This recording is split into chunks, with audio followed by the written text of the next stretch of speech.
Subscribe करिए valve को और जानते रहिए मार्शल आर्ट्स की बारीकियां।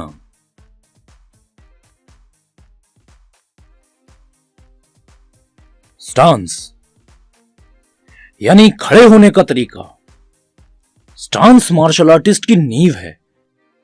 अगर आप मार्शल आर्ट की शुरुआत कर रहे हैं तो सबसे पहले हमारे स्टांस क्लियर होना बहुत जरूरी है, क्योंकि अगर हमारे स्टांस क्लियर नहीं होंगे तो हमारा बैलेंस नहीं बनेगा, हमें चारों तरफ घूमने में दिक्कत होगी, हमारी किक पंच में उतनी स्पीड नहीं आएगी। अब अलग अलग टाइम पर हमें अलग अलग स्टांस की जरूरत पड़ती है।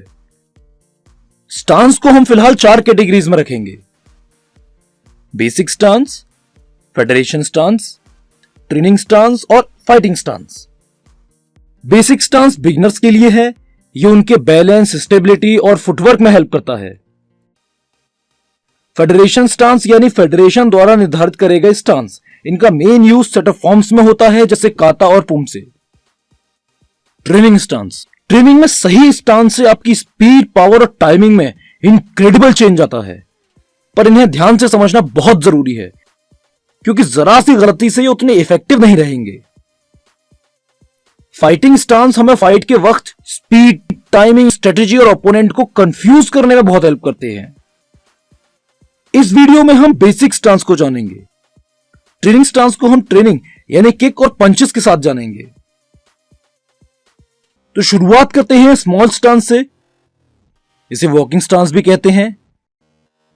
इसमें आपके पैरों के बीच में लगभग आपके आधे पैर का गैप होना चाहिए और आगे पीछे लगभग एक पैर का गैप। नी बेंड नहीं होने चाहिए और दोनों पैर के अंगूठे सामने की तरफ होने चाहिए। ज्यादातर लोग पीछे वाले पैर को थोड़ा सा तिरछा रखते हैं, पर हम यहां दोनों को सीधा क्यों रख रहे हैं, यह एक अलग वीडियो में जानेंगे।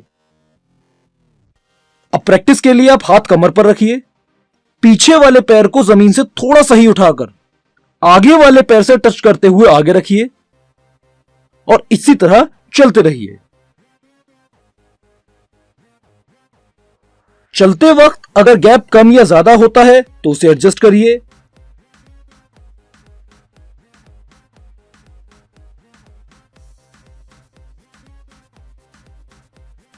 हर स्टेप पर ध्यान दीजिए कि आपकी हील उठी ना हो, नी स्ट्रेट हो और चेस्ट सामने की तरफ हो।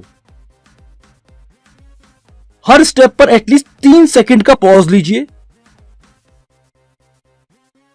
फिर आगे बढ़िए। शुरुआत में नजर अपने कदमों पर रखिए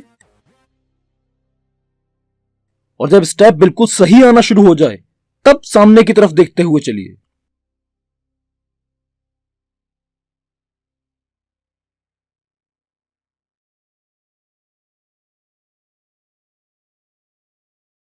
अगला स्टांस है हॉर्स स्टांस। इसके लिए साइड बॉडी में खड़े हो जाइए। पैरों के बीच शोल्डर डिस्टेंस रखिए, यानी आपके कंधों की चौड़ाई के बराबर।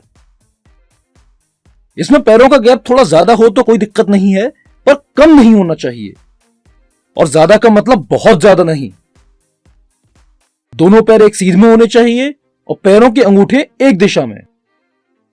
और चलते वक्त वही हाथ कमर पर, पीछे वाले पैर को आगे वाले पैर से टच करके आगे रखना है। हर स्टेप पर पैरों के बीच के डिस्टेंस का ध्यान रखना है और यह भी ध्यान रखना है कि पैर एक लाइन में हो और नी प्रॉपर बैंड हो। नेक्स्ट स्टांस है एल स्टांस। इसमें आपके आगे वाले पैर का अंगूठा सामने की तरफ और पीछे वाले पैर का अंगूठा 90 डिग्री पर रहेगा। दोनों पैर एक सीध में रहेंगे और दोनों पैरों के बीच लगभग आपके 2 पैर का गैप रहेगा। इसमें पीछे वाले पैर पर लगभग 70% बॉडी वेट रखना है और आगे वाले पैर पर लगभग 30%। बॉडी स्ट्रेट रखनी है, ना आगे झुकना है ना पीछे झुकना है।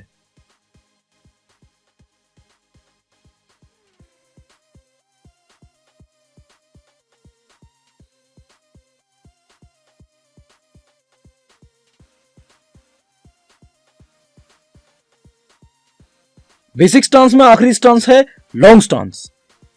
इसे वाइड स्टांस भी कहते हैं। इसमें आपके पैरों के बीच लगभग 2 पैर का गैप रहेगा और आगे पीछे लगभग 3 पैर का गैप।